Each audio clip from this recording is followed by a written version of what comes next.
नाशिकच्या तपोवन येथील प्रस्तावित वृक्षतोडीच्या निर्णयाविरोधात आता काँग्रेस पक्षाकडून देखील आंदोलन। सोनिया गांधी यांच्या वाढदिवसानिमित्त काँग्रेस पदाधिकारी आणि कार्यकर्ते यांनी तपोवन येथे एकत्रित वृक्षतोड होऊ नये यासाठी जोरदार घोषणाबाजी करत आंदोलन केलं।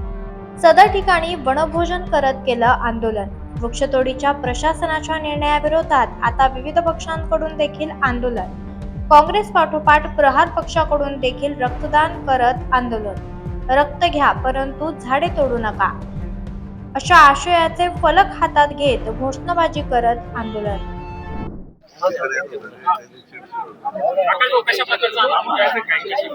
आज आपण बघताय गेल्या खूप दिवसापासून या तपोभूमी या तपोवनाला वाचवण्याकरता नाशिककर संघर्ष करताय। सगळ्या पक्षाचे सगळ्या संघटनांचे जोडे बाजूला ठेवून प्रभू रामचंद्रांचं वास्तव्य असलेल्या या तपोभूमीमध्ये ज्या पद्धतीने झाडं तोड करून बिल्डरांच्या ठेकेदारांच्या घशामध्ये नाशिककरांचा पैसा, नाशिककरांचा ऑक्सिजन, नाशिककरांचा निसर्ग त्यांच्या घशात घालण्याचा जो घाट आहे तो कुठेतरी थांबलं पाहिजे।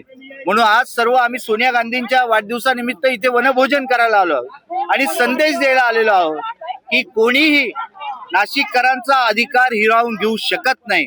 बाहेरून आलेले नेते, बाहेरून आलेले मंत्री, बाहेरून आलेले प्रशासनातले अधिकारी आणि विशेषतः या भाजपच्या नेत्यांना आम्हाला तुमच्या माध्यमातून सांगायचंय की इथलं एकही झाड आम्ही तोडू देणार नाही। आम्ही झाड का एका फांदीला सुद्धा तुम्हाला हात लावू देणार नाही। ज्या पद्धतीने ज्या ठेकेदारांकरता हा सगळा घाट घातला जातोय त्या ठेकेदारांना या नाशिकशी काही घेणं देणं नाहीये। लाखो हजारो करोडो रुपये नाशिककरांच्या टॅक्स मधनं घेताय आणि तेच या कुंभमेळ्यामध्ये वापरणार आहे। त्यामुळे आमचं म्हणणं आहे की या निसर्गाचा ऱ्हास झाला नाही पाहिजे। आम्ही कुठल्याही परिस्थितीमध्ये इथली झाडं तोड करू देणार नाही। भूखंड अजून भरपूर आहेत साधू ग्राम करता आणि साधू संतांनाही जंगलात राहायचं असतं, साधू संतांनाही तप करायचा असतो। त्यामुळे इथे सिमेंटचं जंगल आम्ही होऊ देणार नाही। काँग्रेस पक्षाच्या माध्यमातून या वनभोजनाच्या माध्यमातून सोनियाजींच्या वाढदिवसाच्या माध्यमातून आम्ही संदेश देतो। जे जे सत्ता स्थानी भारतीय जनता पक्ष आणि मित्र पक्ष जर स्वप्न बघत असतील की झाड आणि जंगल तोडावं, ते स्वप्न बघणं बंद करा। नाशिककर एकत्र झालेले आज हजारोच्या संख्येने, उद्या लाखोच्या संख्येने आम्ही रस्त्यावर उतरू।